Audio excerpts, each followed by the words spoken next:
প্রিয় ভাই ও বোনেরা, আসসালামু আলাইকুম।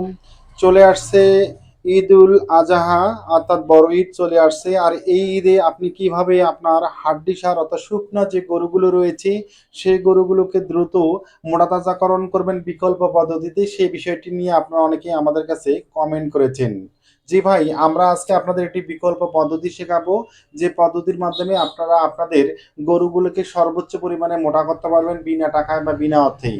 সেটি কিভাবে? সেটি হচ্ছে আপনারা অবশ্যই আপনাদের বাড়ির পাশে যে কলা গাছগুলো রয়েছে সেই কলা গাছগুলোকে আপনাদের অর্থাৎ প্রসেসিং পদ্ধতির মাধ্যমে আপনাদের গরুগুলোকে খাওয়াতে হবে। জি ভাই, আপনারা দেখতেছেন যে আমরা আমাদের খামারের যে গরুগুলো রয়েছে সেগুলোকে ঘাসের পাশাপাশি আমরা যে খাদ্যটি সবচেয়ে বেশি পরিমাণে আমাদের গরুগুলোকে দিয়ে থাকি সেটি হচ্ছে আপনাদের বাড়ির পাশে পড়ে থাকা যে কলার গাছগুলো রয়েছে সেই কলার গাছগুলো আমরা কেটে কেটে তাদেরকে প্রসেসিং করে দিই। এখন বিষয় হচ্ছে যে আপনারা কিভাবে দিবেন সেই বিষয়টি আমরা যদি আপনাদের কাছে সুস্পষ্ট করে বলি, তাহলে আপনারা অবশ্যই যে কাজটি করবেন সেটি হচ্ছে যে আপনার বাড়ির পাশে যে গাছগুলো রয়েছে অবশ্যই গাছটিকে কিন্তু আজকে কাটা বা একদিন পর্যন্ত আপনারা নিতে পারেন, কিন্তু অনেকদিন পূর্বে কাটানো হয়েছে গাছটি, সেই গাছটিকে কখনোই খাওয়াবেন না, কারণ সেখানে ছত্রাক জন্মাতে পারে বা বিভিন্ন ধরনের পোকামাকড় থাকতে পারে।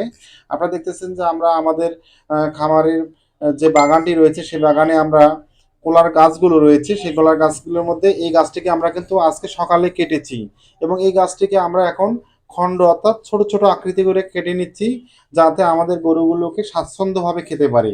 এখন আপনি সরাসরি একটি কলার গাছ নিয়ে আপনাদের গরুগুলোকে দিলেন, সেক্ষেত্রে কিন্তু সমস্যা হবে, কারণ আপনাদের গরুগুলো কিন্তু সেভাবে খেতে পারবে না, অর্থাৎ তাদের খাওয়া দাওয়ার ক্ষেত্রে কোন সবচেয়ে বড় ধরনের সমস্যা হবে।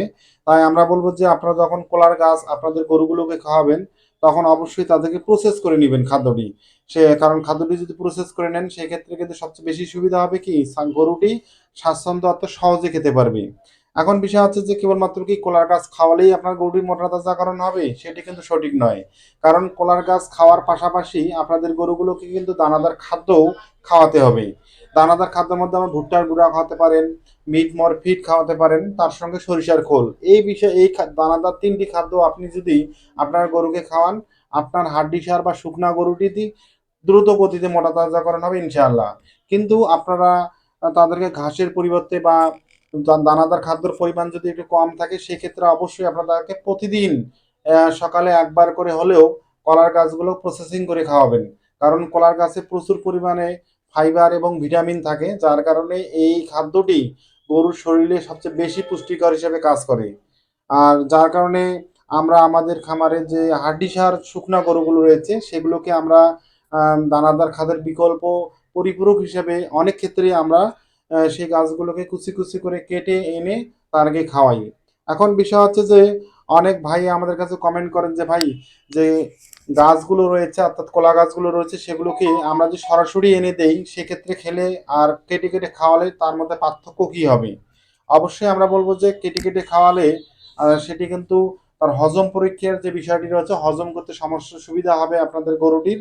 আর যদি সরাসরি একটি গাছ নিয়ে দেন সেক্ষেত্রে তার দাঁতের সমস্যা হতে পারে, চাবালির সমস্যা হতে পারে, এবং কারণ এমনি হাড্ডিসার গরু হওয়ার কারণে তাদের দাঁতের শক্তির পরিমাণ কম থাকে, তার চাবালির শক্তির পরিমাণ কম থাকে, এবং তার পাকস্থলীটি কিন্তু অনেক ক্ষেত্রে কিন্তু কাজ করতে চায় না। যার কারণে অবশ্যই কুচি কুচি করে যদি কেটে দেন এবং এর সঙ্গে যদি পান তাহলে অবশ্যই আপনারা লালি গুড় মিশ্রিত করে দিতে পারেন, বা যদি না চান তাহলে সরাসরি আপনারা এই খাদ্যটি আপনাদের গরুগুলোকে দিতে পারেন। কুচি কুচি কেটে দিলে সেক্ষেত্রে সে খেতে কিন্তু স্বাচ্ছন্দ্যবোধ মনে করবে এবং কোনো সমস্যা হবে না। আর অবশ্যই আমরা বলবো যে এই খাদ্যটি অর্থাৎ কলা গাছটি আপনাদের প্রসেসিং করে রেগুলার খাওয়াতে হবে সর্বনিম্ন হলো 30 দিন, তাহলে দেখবেন যে এর যে শরীরে যে এর প্রভাব পড়বে আপনাদের গরুটির সেটি আপনি বাস্তব প্রমাণ সহ আপনি দেখতে পারবেন। তাই প্রিয় ভাই ও বোনেরা, আমরা আপনাদের বলবো যে আপনারা বিকল্প খাদ্যগুলো তৈরি করুন, কারণ আমরা তারা গরুর খামার বা সেক্টর করে থাকি মোটা তাজাকরণের। তাদের সবচেয়ে বড় সমস্যা আছে দানাদার খাদ্যগুলোর দাম অনেক বেশি, যার কারণে আমরা সেগুলো ক্রয় করতে গেলে অনেক টাকা লাগে, এবং সেগুলো ব্যয় করার পরে যে প্রফিটটি আসে এর বিকল্প পদ্ধতি হিসেবে যদি আপনি কলার গাছগুলোকে প্রসেসিং করে প্রতিদিন খাওয়ান তাহলে দেখবেন যে আপনাদের ব্যয়টি অর্ধেক পরিমাণ কমে আসবে। সেক্ষেত্রে আপনাদের বিশাল পরিমাণের যে ব্যয়গুলো রয়েছে সেগুলো করতে হবে না। তাই আমরা বলবো যে আপনারা অবশ্যই ঘাসের পাশাপাশি অর্থাৎ ঘাস যদি থাকে আপনার ঘাস খাওয়াতে পারেন, কোনো সমস্যা নেই। এবং ঘাসের পাশাপাশি আপনারা যদি চান তাহলে অবশ্যই আপনারা কলার বাগান লাগাবেন, কারণ কলার বাগান লাগালে সেটিকে যখন প্রসেসিং করে আপনাদের গরুগুলোকে প্রতিদিন খাওয়াবেন, দেখবেন যে ঘাসের চেয়ে সবচেয়ে বেশি পরিমাণে কাজ করবে আপনাদের এই কলা গাছ। কারণ কলা গাছের ভিতরে যে আপনারা সাদা যে অংশটি রয়েছে, অর্থাৎ যেটি আপনাদের মমের মতন নরম, সেই অংশটি কিন্তু সবচেয়ে বেশি খেতে গরুরা চায় এবং সেটি অনেক পুষ্টিগুণ। আর অনেক গ্রাম বা শহর এলাকায় কিন্তু মাঝের যে অংশটি রয়েছে সেই অংশটি কিন্তু বিক্রয় করা হয় এবং সেটি তরকারি হিসেবে খাওয়া হয় থাকে। তাই অবশ্যই আমরা বলবো যে কলা গাছের যে আঁশগুলো রয়েছে সেগুলো অবশ্যই পুষ্টিকর। অবশ্যই আপনার প্রাপ্তবয়স্ক আঁশগুলো আপনাদের গরুগুলোকে খাওয়াবেন না। অবশ্যই নরম কচি বা তরতাজা যে আঁশগুলো রয়েছে সেই আঁশগুলো আপনাদের গরুগুলোকে খাওয়াবেন, কোনো সমস্যা হবে না। এবং অবশ্যই সেগুলো যদি চান, আপনাদের যদি মেশিন থাকে তাহলে আবার সবচেয়ে ছোট ছোট করে কুচি কুচি করে খাওয়াবেন, তার সঙ্গে লালি গুঁড়ো দিলে আরও ভালো হবে। এবং যদি তার সঙ্গে আবার আপনারা বিভিন্ন ধরনের দানাদার খাদ্যগুলো মিক্সার করে দেন, সেক্ষেত্রে আরও দ্রুত গতিতে আপনার গরুটি মোটা তাজাকরণ হবে ইনশাল্লাহ।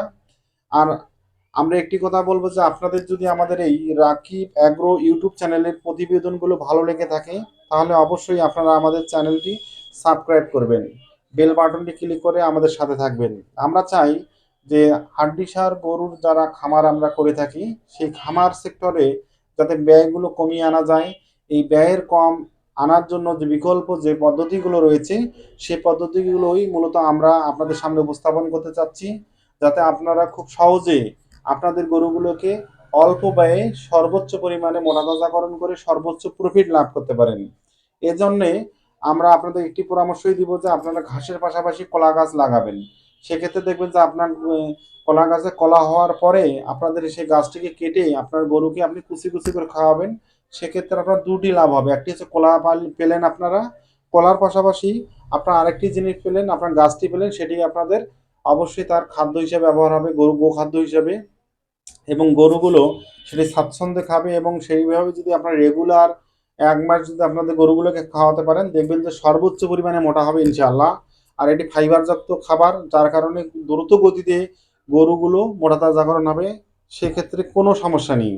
তাই আমরা বলবো যে আমরা যারা গরুর খামার করে থাকি সেই গরুর খামারে বেশি দামি খাবার না খেয়ে অবশ্যই বিকল্প কম দামে পুষ্টিকর খাদ্য কীভাবে আবিষ্কার করা যায় সে বিষয়গুলো নিয়ে আমাদের একবার হলেও ভাবা উচিত।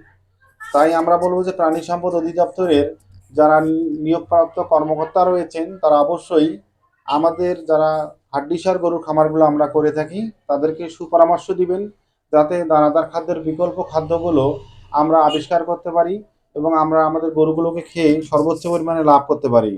তাই প্রিয় ভাই ও বোনেরা, আপনারা যারা আমাদের এই রাকিব অ্যাগ্রো ইউটিউব চ্যানেলের প্রতিবেদনগুলো রেগুলার দেখে থাকেন তাদেরকে সকলকে ধন্যবাদ। অবশ্যই আপনারা যারা নতুন আমাদের প্রতিবেদনগুলো দেখতেছেন আপনারা আমাদের চ্যানেলটি সাবস্ক্রাইব করবেন, বেল বাটনটি ক্লিক করে আমাদের সাথে থাকবেন।